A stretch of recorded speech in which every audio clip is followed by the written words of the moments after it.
Kozma Dushi, mbi 30 vite në skenë, sot ka udhëtuar në autobus. Këngëtari i njohur Kozma Dushi, i cili ka mbi 30 vite karrierë në skenën muzikore, është parë së fundmi duke udhëtuar me autobus.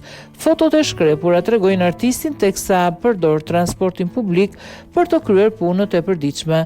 Ndryshe nga shumë artistë të tjerë që preferojnë automjetet personal, Kozma Dushi ka zgjedhur një mënyrë të thjeshtë për të lëvizur në qytet.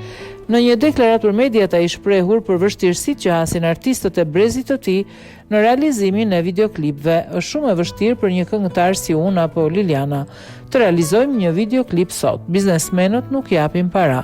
Ndërkohë që për ndonjë nga ata që quhen këngëtar sot paguajnë mbi 20.000 euro për një natë, tha Kozma Dushi.